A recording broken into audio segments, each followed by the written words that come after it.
يا حامل القرآن قد خصك الرحمن بالفضل والتيجان. بسم الله. السلام عليكم ورحمة الله وبركاته. الحمد لله حمدا كثيرا طيبا مباركا فيه كما يحب ربنا ويرضى. اللهم صل وسلم وبارك وأنعم على حبيبنا محمد وعلى آله وصحبه ومن تبعهم بإحسان إلى يوم الدين. أما بعد، أشهد أن لا إله إلا الله وحده لا شريك له وأشهد أن محمدا عبده ورسوله لا نبي ولا رسوله بعده. Alhamdulillah, sahabat Quran yang dimuliakan oleh Allah Subhanahu wa taala. Puji syukur kita kehadirat Allah Subhanahu wa taala kita panjatkan atas segala kenikmatan yang Allah telah berikan kepada kita semua, baik kenikmatan iman, kenikmatan Islam, waktu luang, kesehatan, dan lain sebagainya. Yang mana ketika kita mencoba menghitung nikmatnya, maka tidak akan pernah bisa terhitung. Oleh karenanya, setiap hari, setiap jam, atau setiap waktu kita harus bersyukur kepada Allah atas segala semua yang Allah berikan kepada kita, dengan harapan kenikmatan yang Allah telah berikan kepada kita saat ini, Allah akan menambah nikmatnya yang banyak. La in syakartum la azidannakum. Inilah landasan bagaimana seorang muslim, seorang mukmin yang selalu bersyukur atas nikmat yang Allah berikan. Bagaimana kalau kita bersyukur, maka Allah akan menambah nikmatnya. Wa in kafartum inna adzabi lasyadid. Kata Allah, kalau kita kufur, maka ketahuilah bahwasanya azab Allah sangat. Sahabat Quran yang dimuliakan Allah, kita berdoa semoga Allah memberkahi segala langkah kita, menjadikan kita selalu istiqamah di jalannya, dan mewafatkan kita dalam keadaan husnul khatimah, menjadi orang yang muslim dan mukmin, sehingga dapat mendapat peringkat orang-orang yang saleh di sisinya. Allahumma amin.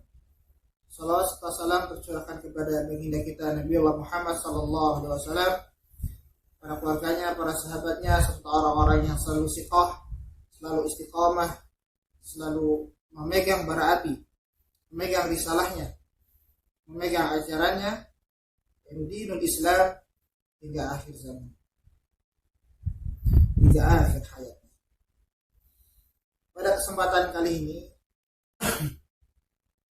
insyaallah kita di tengah wabah COVID-19 ini, yang biasa kita sebut akan corona, ya, ini pada bulan April ini menjelang Ramadan, ya, kita berikhtiar dan insyaallah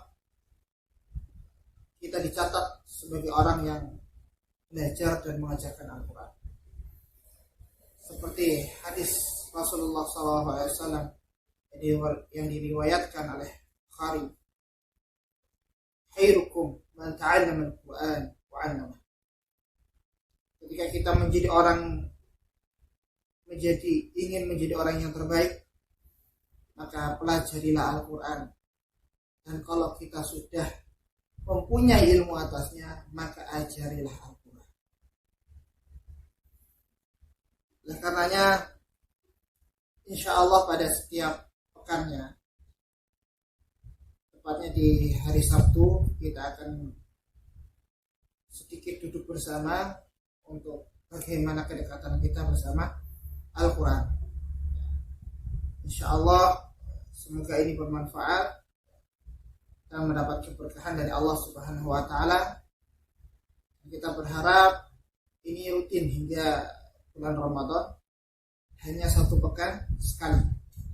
Oleh karena kita manfaatkan betul waktu yang kita punya, kesehatan yang kita miliki, peluang-peluang kebaikan harus kita raup, kita ambil, khususnya kedekatan kita bersama Al-Quran, interaksi kita bersama Al-Quran. Biarpun kita libur, biarpun kita banyak di rumah, tetapi jangan sampai kita lalai, terutama bagi yang sudah memiliki hafalan, untuk selalu mengulangi hafalannya, entah yang banyak, entah yang sedikit, karena inilah menjadi sebuah keberkahan bagi kehidupannya dan termasuk amal soleh yang nanti akan menjadikan pemberat timbangan di yaumul akhir. Insya Allah pada tema yang besar kita akan melaksanakan kajian online yang bertemakan Weekend with the Al-Quran. Setiap akhir pekan bersama Al-Quran. Jadi kita mengisi akhir pekan ini bersama Al-Quran, walaupun nanti ada sub-sub temanya pada setiap pertemuannya.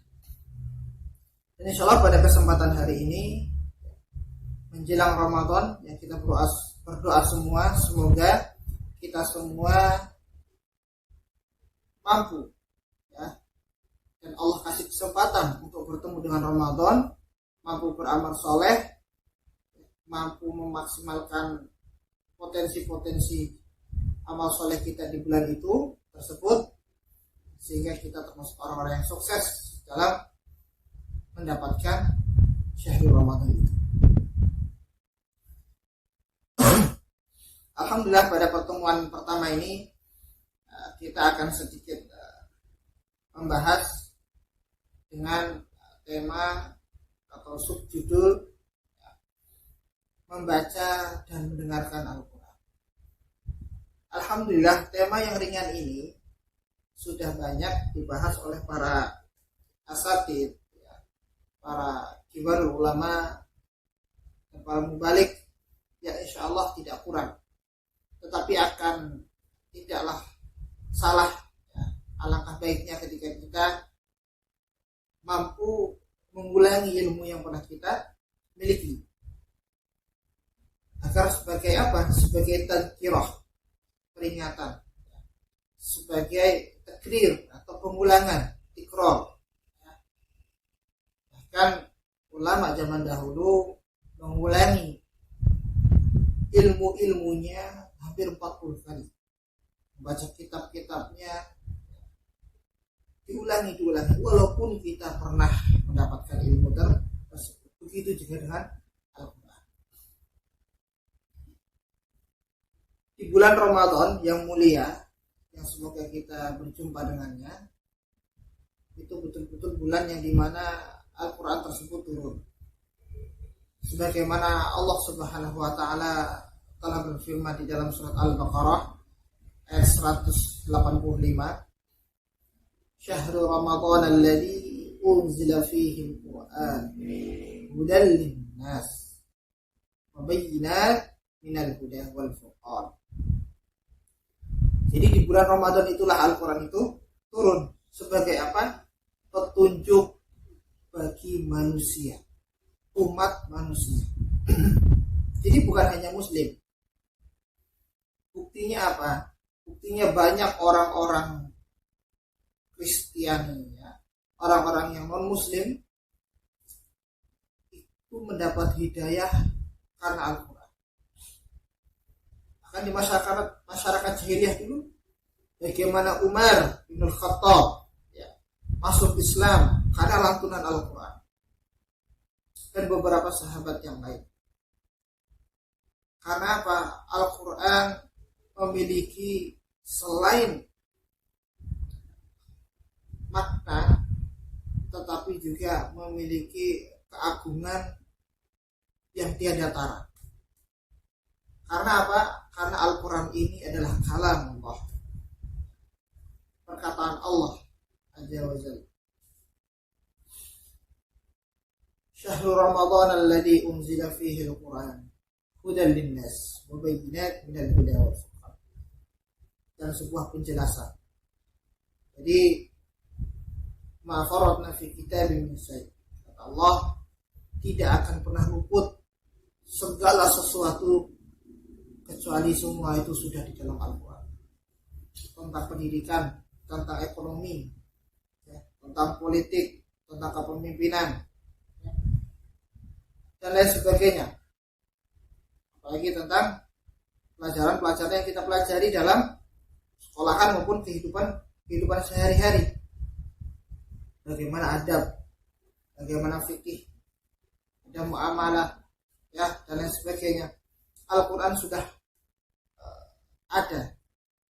Al-Quran sudah ada dan sudah lengkap.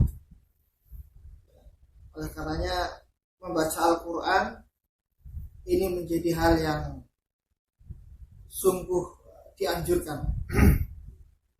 Ya. Saya jadi ingat ketika perang Badar, kaum muslimin dengan jumlah 313 memenangi pertempuran, dan ketika itu kaum musyrikin Quraisy beberapa ditawan. Dan ternyata ketika ditawan,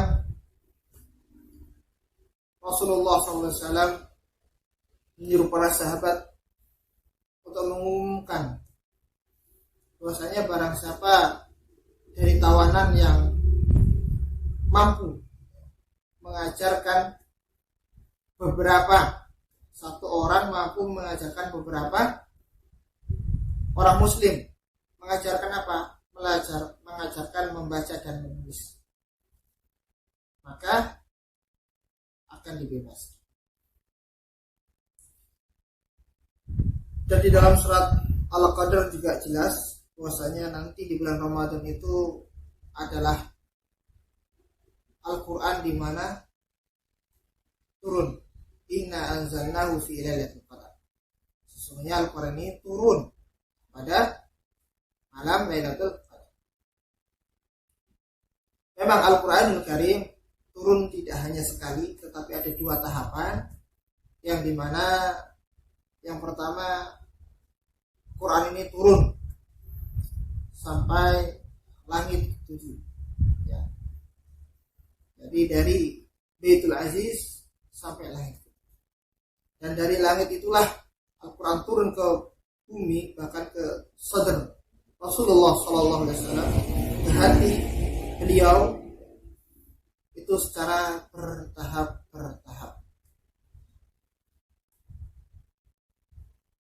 Tetapi ketika turun pertama, tahap pertama adalah waktu di bulan suci, bulan Ramadan. Oke, mari kita masuk bagaimana, apakah penting membaca Al-Quran. Bahkan kalau kita tahu bagaimana ketika Rasulullah SAW mendapatkan wahyu pertama, ketika itu Jibril alaihissalam memerintahkan kepada Rasulullah SAW untuk membaca. Kalimat pertama adalah Iqra. Apa jawaban Rasulullah? Ma ana biqari. Saya tidak bisa membaca. Kata Jibril, Iqra. Ma ana biqari. Terus sampai berulang 3 kali. Bahwasanya Rasulullah betul-betul umi, buta huruf.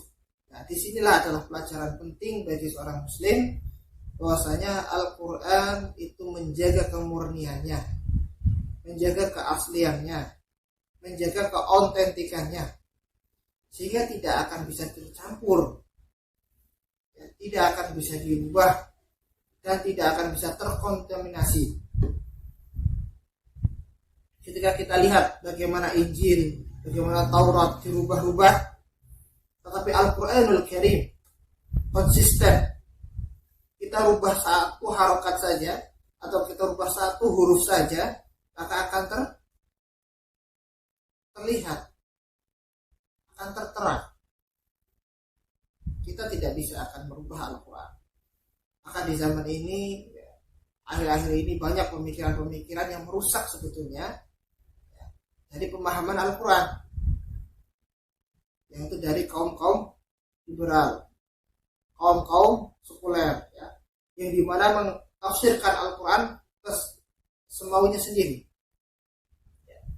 Jadi selain diserang nasnya juga nggak bisa, teksnya nggak bisa, diserang sarafnya, yaitu tafsirnya.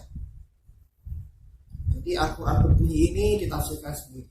Nah, inilah Al-Quran akan menjaga sedemikian rupa bahwasanya Al-Quran ini sungguh-sungguh murni. Oleh karenanya membaca Al-Quran itu sudah ada perintah.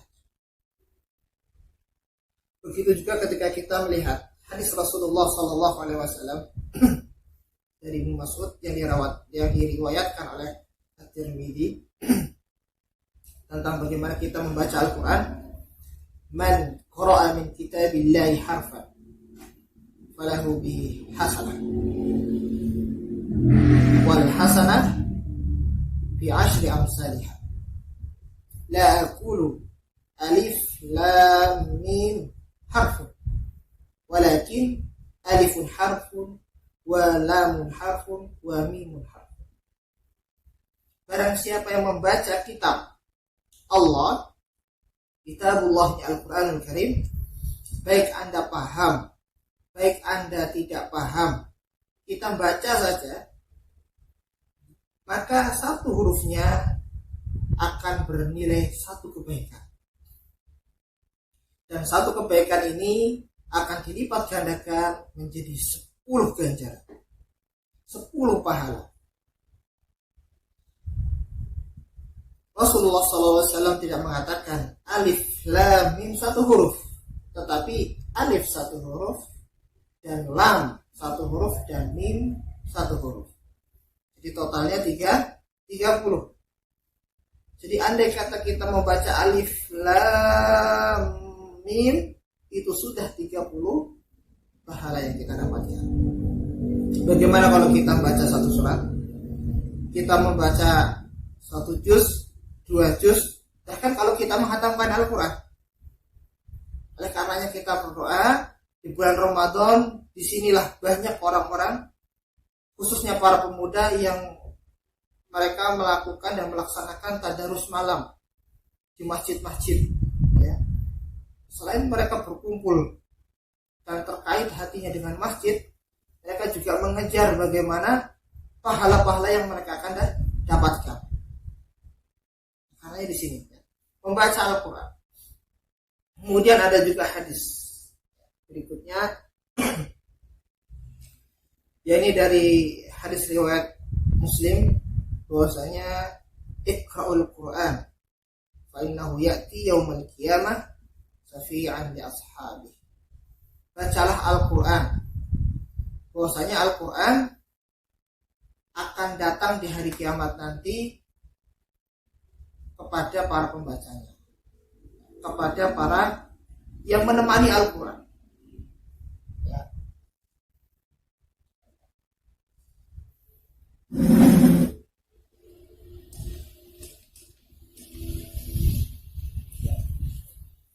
Jadi, oleh karenanya syafaat ini jangan kita lewati. Ya. Ada beberapa syafaat seperti syafaatnya Rasulullah SAW, syafaat dari para orang-orang yang soleh yang kita berteman dengannya, alias teman yang soleh, karib kita, teman dekat kita, tetapi dia soleh, itu juga menjadi syafaat. Dan yang tak terlupa juga syafaat orang-orang para penghafal Al-Quran ini, orang-orang yang membaca Al-Quran mendapat syafaat dari Al-Quran. Bahkan Rasulullah SAW talaki kepada Jibril alaihi salam setiap bulan, bahkan di bulan Ramadan, menghatamkan Al-Quran dengan Jibril.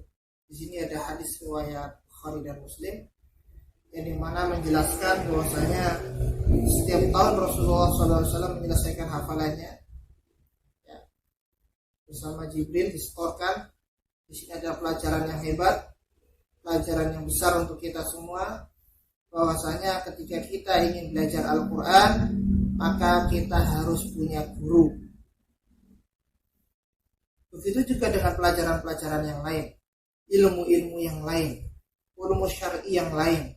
Tetapi kalau Al-Quran lebih khusus harus mempunyai guru, dan gurunya harus ahli Al-Quran.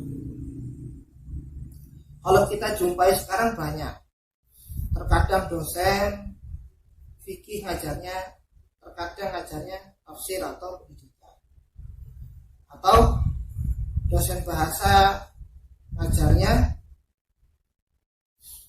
beberapa bukan dengan takhasus yang dimiliki.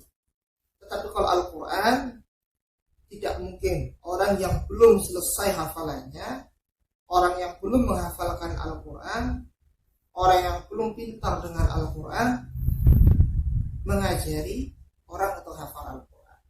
Ini mustahil. Bahkan Rasulullah SAW sendiri dipantau Allah, dibimbing Allah melalui siapa? Malaikat terbaik, malaikat Jibril. Jadi Al-Quran itu bukan hal yang remeh, tetapi sebuah ilmu turun-menurun dan kemuliaan tersendiri bagi orang yang menghafalkannya.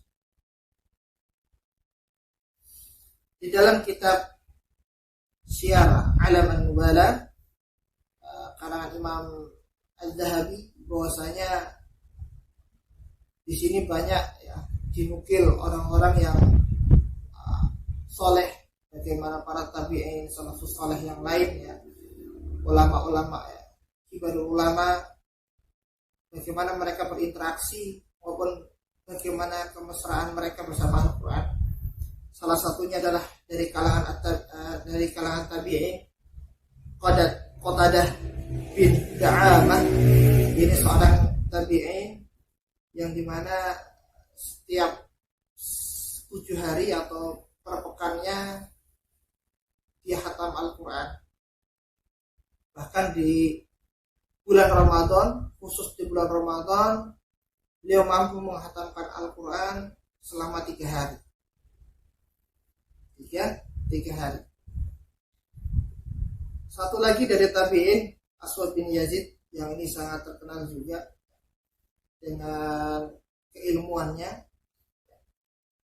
menghatamkan Al-Quran hanya dalam 2 hari di bulan Ramadan. Jadi ketika kita menghatamkan Al-Quran, itu sudah dicontohkan, sudah dianjurkan oleh para salafus saleh. Bahkan kalau kita mengetahui bagaimana Imam Asy-Syafi'i, kita kenal ya, kecerdasannya yang bukan main, menghatamkan Al-Quran sebanyak 60 kali selama bulan Ramadan. Jadi kalau sehari 2 kali, maka kalau 30 hari 60 kali khatam Al-Quran.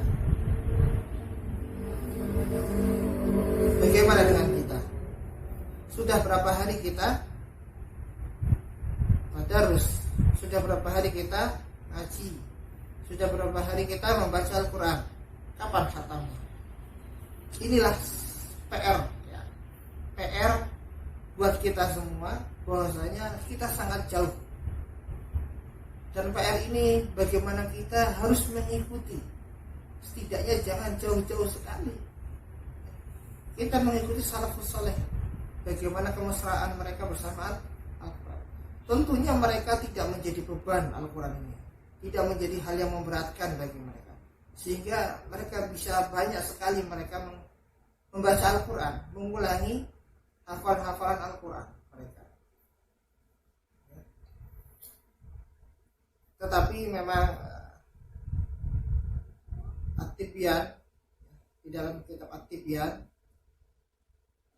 Imam An-Nawawi mengatakan bahwasanya orang yang menghatamkan Al-Quran itu menurut kemampuan mereka, tidak harus dipaksakan ya. Karena dikhawatirkan kita mampu menghatamkan Al-Quran dalam waktu yang sangat singkat, misalnya 2 atau bahkan 1 hari, tetapi kita di hari kedua kita tidak mampu menghatamkan Al-Quran kembali. Jadi yang terpenting adalah keistiqomahan dan jangan sampai kita lalai untuk membaca setidaknya Al-Quran. Bahkan ada hadis riwayat Abu Dawud yang mana Rasulullah SAW ketika ditanya oleh salah seorang sahabat, berapa harikah saya harus menghatamkan Al-Quran? Rasulullah menjawab 1 bulan. Kata sahabat ini, saya mampu lebih cepat dari itu. 1 pekan Rasulullah menjawabnya. Kemudian kata sahabat ini, saya lebih mampu lagi untuk lebih cepat dari itu. Kata Rasulullah, maka hatamkanlah 3 hari. 3 hari untuk menghatamkan Al-Quran. Karena apa? Karena Rasulullah SAW bersabda, la yafqah man qara'al Quran atau man khatamal Quran aqalla min salat. Tidak akan paham, tidak akan memahami orang yang dia khatam Al-Quran kurang dari 3 hari. Tentunya para ulama yang kita sebutkan di atas, ada yang 2 hari, bahkan Imam Syafi'i rahimahullah menghatamkan Al-Quran 1 hari sebanyak 2 kali. Itu bukan dan tidak menyelisih hadis ini. Hadis ini tujuannya adalah Rasulullah khawatir. Dan betul, ketika orang yang belum paham sekali, yang keilmuannya, yang kemampuan dalam mentadabburi Al-Qurannya lemah, maka memang tidak akan paham. Bahkan kita sendiri suruh memahami Al-Quran 3 hari atau 1 pekan, itu sulit. Kita hanya membaca. Imam Syafi'i, Masya Allah. Jadi ini Rasulullah SAW khawatir orang hanya hatam saja tanpa mentadabburinya. Tetapi ketika ada seseorang yang mampu dengan IQ yang tinggi, kemudian kesolehannya juga yang sikoh dalam beramal soleh, istiqamah, dia mampu, maka tidak jadi masalah. Tetapi Rasulullah SAW telah batasi setidaknya 3 hari itu kalian hatam Al-Quran.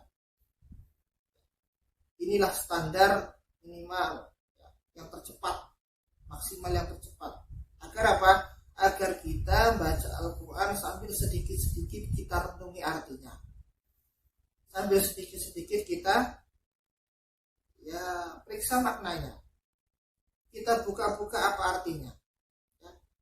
Kita tadabburilah pelan-pelan. Afala yatadabbaruna Al-Quran. Diulangi di dalam Al-Quran. Oleh karenanya hadis ini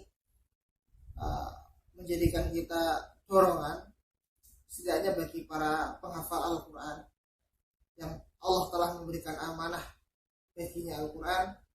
Kalau kita mau maksimal, kita dikasih tantangan. Mau 3 hari sekali kita hatam Quran, atau 1 pekan sekali kita hatam Al-Quran, atau 1 bulan sekali kita baru hatam Al-Quran. Dan semoga di bulan Ramadan kita makin bisa maksimal dalam membaca dan berinteraksi bersama Al-Quran. Karena di situ adalah bulan di mana Al-Quran turun. Jangan sampai kita sia-siakan.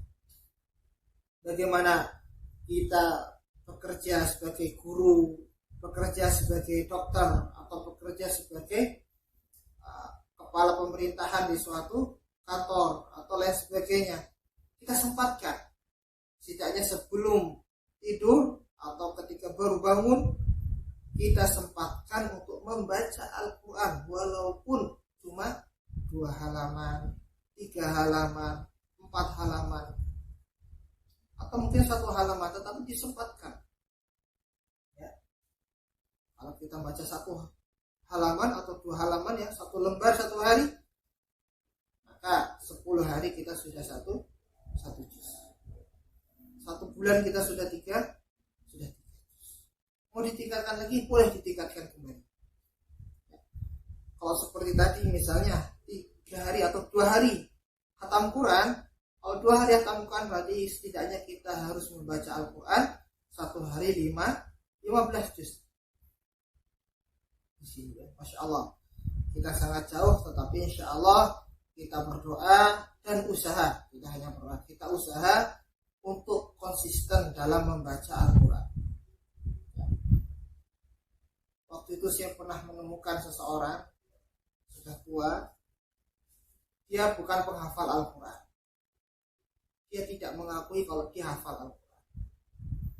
Tetapi ketika saya membaca Al-Quran, kemudian saya keliru dalam bacaan saya dan diingatkan oleh orang tua ini. Ternyata ketika saya mendengar apa yang dia benarkan dari bacaan saya, itulah ya, bacaan yang benar yang dia sampaikan. Jadi yang mengoreksi orang yang tidak hafal Quran. Ternyata setelah kita tanya, ya, orang tersebut dari usia mudanya sudah terbiasa menghatamkan Al-Quran 1 bulan sekali. Sudah terbiasa dari mudanya. Orang tua ini sudah umur, ya, sudah lebih dari 60 tahun. Jadi dari usia mudanya sudah terbiasa menghatamkan Al-Quran. Disinilah. Jadi ternyata ada poin plusnya. Selain kita membaca mendapat pahala, ya, ternyata kalau kita terus ini continue istiqomah, maka nanti hafal sendiri itu Quran yang kita baca. Oleh karenanya orang-orang yang susah menghafal Al-Quran, baca saja sampai beberapa kali, diulang-ulang, dinikmati. Jadi itulah beberapa uraian dari bagaimana kita membaca Al-Quran ini, dan ini sangat pantas kita dawamkan, kita biasakan dalam kehidupan kita sehari-hari. Bagaimana kadang seorang bisa istiqomah ketika malam habis maghrib, ya, tidak ada tamu, tidak ada urusan-urusan yang lain, duduk bersama Al-Qurannya hingga Isya, itu juga lebih baik. Atau mungkin setelah Isya, atau mungkin sebelum subuh disempatkan. Inilah, walaupun sedikit tetapi waktu yang bersama Al-Quran itulah yang berkah. Selanjutnya adalah bagaimana kita mendengarkan Al-Quran. Masya Allah, di dalam Al-Quran sendiri Allah Subhanahu wa Ta'ala berfirman di dalam surat Al-A'raf ayat 204, wa idza quri'al Qur'an fastami'u wa ansitu. Jadi kalau kita dengarkan Al-Quran, diperdengarkan Al-Quran kepada kita istima'. Kita harus memperhatikan. Tentunya istima' bukan sami'ah, bukan mendengar yang biasa. Tapi kalau istima' itu lebih kita memperhatikan apa yang kita dengar. Inilah bedanya. Al-Quran itu sangat tepat dalam memilih bahasa. Kalau cuma sami'ah saja, itu hanya dengar saja, entah dia tidak diperhatikan, ya kedengaran saja. Tetapi kalau istima' itu sampai dia perhatikan apa yang dia dengar. La'allakum turhamun. Akan kita mendapatkan rahmat, akan kita mendapatkan keberkahan dalam setiap Jadi disinilah bagaimana etika kita ketika mendengarkan Al-Quran. Jadi harus ya, posisi kita harus khusyuk. Kita jangan sampai bermain-mainan ketika kita sedang mendengarkan Al-Quran. Ketika Ibnu Mas'ud di dalam hadis Rasulullah SAW, Ibnu Mas'ud bertemu dengan Rasulullah SAW, dan ketika itu Rasulullah bersabda untuk memerintahkan Ibnu Mas'ud. Ini Ibnu Mas'ud, Abdullah bin Mas'ud adalah sahabat, salah satu sahabat yang kita sebut sebagai ahli Al-Quran, profesornya Al-Quran. Dia sangat kuasai di bidang Al-Quran. Diminta oleh Rasulullah Ibnu Mas'ud ini untuk membacakan Al-Quran kepada Rasulullah. Maka Ibnu Mas'ud pun sebetulnya keberatan. Kenapa keberatan? Karena bagaimana saya membacakan sesuatu yang Allah Subhanahu wa Ta'ala menurunkan itu atasmu, melaluimu untuk umat Islam. Jadi amanah Al-Quran, mujizat Al-Quran ini kan kepada Rasulullah SAW. Tetapi Ibnu Mas'ud harus membacakan. Jadi di sini merasa berat Ibnu Mas'ud. Tetapi kata Rasulullah, tidak mengapa, karena saya ingin mendengarkan Al-Quran bukan dari diriku, tetapi dari orang lain yang memperdengarkan Al-Quran kepada. Jadi ketika itu Ibnu Mas'ud membaca surat An-Nisa sampai ayat 41 kalau nggak salah, Rasulullah menangis. Ketika wa idza ji'na min kulli ummatin syahida, ketika sampai ayat yang dimana mengingatkan Rasulullah SAW tentang umatnya, yang dimana Rasulullah nanti akan menjadi saksi tentang umatnya, umat yang terbanyak ini, maka Rasulullah menangis.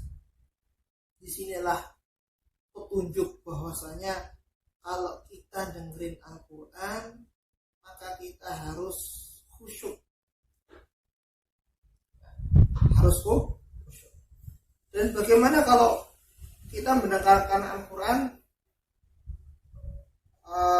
sambil aktivitas misalnya?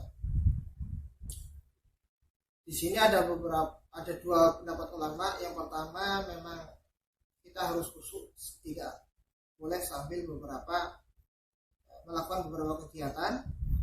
Tetapi banyak kita ambil pendapat ulama yang lebih membolehkan, asalkan dengan beberapa syarat. Seperti ketika kita mendengarkan Al-Quran, di sana ada suatu tujuan yang baik. Contohnya, sebelum tidur kita ingin mendengarkan Al-Quran. Kita perhatikan, jangan sampai kita malah suudzon, kita berkomentar bahwasanya itu murotal untuk pengantar tidur. Kita harus husnudzon bahwasanya yang orang-orang lakukan agar supaya hati tenang, pikiran tidak kemana-mana sebelum tidur, ya kan? Dan kita bisa mengulangi hafalan-hafalan yang kita miliki sebelum tidur, mendekatkan diri kepada Allah sebelum tidur. Ini kan banyak manfaat dan banyak faidah. Boleh diperboleh. Atau mungkin sambil kerja.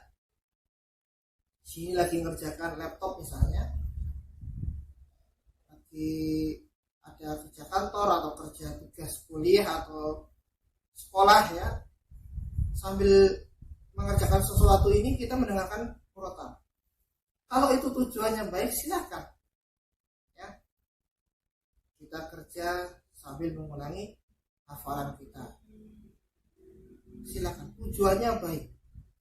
Yang kedua adalah kita harus menjaga adab ketika Al-Quran diperdengarkan kepada kita. Kan tidak mungkin ketika Al-Quran dibacakan kita ketawa sekakak sedikit ya, ghibah sana, ghibah sini, perkataannya kotor, atau obrol yang sia-sia. Dan Al-Quran sedang diperdengarkan, itu lebih baik dimatikan Al-Quran itu. Karena tidak pantas ya, seorang muslim Al-Quran sedang berbunyi, contohnya kaset murotal, karena sekarang banyak seperti speaker Al-Quran. Al-Quran ini sedang dibacakan, kita melaksanakan atau melakukan kerjaan-kerjaan yang tidak layak. Ya, karena inilah syarat yang kedua yang bisa dipenuhi, bahwasanya ketika kita memperdengarkan Al-Quran, kita harus ada tujuannya supaya kita dekat dengan Allah di jalan, di motor, di mobil, supaya kita bisa lebih berzikir kepada Allah. Ketika ada sesuatu yang kurang baik di jalan, kita tidak mudah emosi. Nah ini kan karena Al-Quran memiliki sesuatu energi yang bisa merubah keadaan umat, ya, keadaan diri kita, keadaan semuanya. Al-Quran. Bagaimana tentang seorang Rasulullah SAW dan para sahabat yang basicnya dari gurun pasir, mampu mengalahkan peradaban Romawi, Persia yang menjadi negara dua adidaya di zaman itu. Al-Quran telah menunjukkan itu. Bagaimana generasi-generasi yang pintar Al-Quran, generasi-generasi Qurani mampu menjadikan kehidupan peradaban Islam jauh lebih baik. Ya. Oleh karenanya mendengarkan murotal kita khusyuk. Kesimpulannya, kalau aktivitas kita harus yakin kita dengar Al-Quran itu dengan memiliki tujuan. Supaya apa? Dan tujuan itu harus baik. Yang terakhir, jaga adab-adab kita, etika-etika kita ketika kita mendengarkan Al-Quran. Jangan sampai kita seolah-olah hanya Al-Quran sebagai alat untuk dicuekin, alat untuk diajukan. Karena sebetulnya kalau Al-Quran kita hayati, Al-Quran kita renungi, Al-Quran kita perhatikan, di sana kalau kita mempunyai hati yang bersih, di sana Al-Quran akan mendekatkan kita kepada Allah Subhanahu wa Ta'ala. Kenapa tidak? Ya. Bahkan kaum Quraisy ketika melihat dan mendengarkan Al-Quran, itu seakan-akan ini bukan dari manusia. Oleh karenanya Allah berfirman, la tasma'u bihadzal Qur'an walghaw. Orang kafir sampai ketakutan, jangan sampai kita dengarkan Al-Quran. Karena kita bisa ikut kepada jalan petunjuk Rasulullah SAW. Jadi Al-Quran ini membuat hati-hati yang bersih, hati-hati yang murni itu tersentuh. Kecuali kalau kita dibacakan Al-Quran, kita malah makin berontak. Nah, itu kita perlu ditanyakan, ada apa dengan hati kita. Jangan sampai Al-Quran yang telah Rasulullah SAW bawa ini menjadikan sesuatu yang membuat kita berat. Oleh karenanya, kesimpulan dari kajian pada kesempatan kali ini, kita dianjurkan untuk membaca Al-Quran walaupun hanya sedikit dalam waktu yang kita miliki. Kita harus husnudzon, jangan suudzon. Setiap hari kita katakan sibuk, setiap hari kita katakan tidak sempat, setiap hari kita katakan lupa, dan lain sebagainya. Tetapi kita harus ingat, sedikit inilah akan merubah banyaknya kehidupan kita. Ya. Dimulai dari 1 lembar atau 2 lembar. Kalau sudah terbiasa, bolehlah 1 juz, 2 juz dalam 1 hari. Kalau ini istiqomah, kita telah mencontoh bagaimana Rasulullah SAW dan para sahabat serta salafus soleh dalam berinteraksi kepada Al-Quran. Kalau kita tidak bisa membaca Al-Quran karena sibuknya ia dengarkan Al-Quran. Dengarkan Al-Quran sambil dihayati. Dihayati betul. Rasulullah SAW juga bersabda, Al-mahirun bil Quran ma'a safaratil kiramin bararah walladzina yaqra'una al-Quran wa yatata'ata fihi wa huwa alaihi syakkun falahu ajran.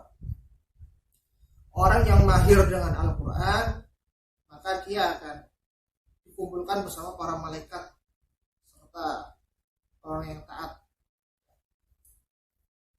Malaikat yang taat serta patuh kepada Rabbnya. Tetapi tidak sampai situ, Rasulullah diteruskan dalam hadisnya, walladzina yaqra'una al-Qur'an wa yatata'ata fihi, barang siapa yang dia terbata-bata membaca Al-Quran dan dia merasakan berat, Abu alaihi syakkun falahu ajran, maka dia akan mendapatkan 2 pahala. Yang satu pahala membaca Al-Qurannya, yaitu membaca Al-Quran yang tadi 1 huruf 10 dia dapat itu, dan yang satunya lagi dia mendapat pahala. Jadi susahnya itu dapat nilai, susahnya dapat pahala. Jadi ketika kita baru bisa baca sedikit juz 30 misalnya, baca saja ya, faqra'u ma tayassara minal Qur'an. Kita baca semampu kita, semudah kita. Karena apa? Qaha ma anzalna alaikal Qur'an tasqa. Jadi Al-Quran itu bukan menjadi hal yang memberatkan buat kalian, buat kita semua. Al-Quran itu mudah. Mungkin itu saja kesempatan yang bisa kita sampaikan. Semoga pada kesempatan ini Allah Subhanahu wa Ta'ala memberkahi apa yang kita usahakan, dan insya Allah Allah memberikan keistiqomahan bagi kita semua untuk selalu membaca kalamnya, membaca Al-Quran Karim, sehingga kita dapat tercatat sebagai orang-orang yang dekat dengan Al-Quran, yakni huwa ahlullah wa khasatuh, yakni ahlul Quran itu sebagai keluarga Allah dan yang dikhususkannya. Sangat istimewa. Siapa yang tidak mau menjadi keluarga Allah dan orang yang dikhususkan. Kita akhiri, kurang lebihnya saya mohon maaf. Dengan doa kafaratul majlis, subhanakallahumma aqulu qouli hadza astaghfirullah li wa lakum. Assalamualaikum warahmatullahi قرآني نبض حياتي، قرآني طهر ذاتي، قرآني عصمة أمري، قرآني طوق نجاتي. دعواهم فيها سبحانك اللهم وتحيتهم فيها سلام، وآخر دعواهم أن الحمد لله رب العالمين.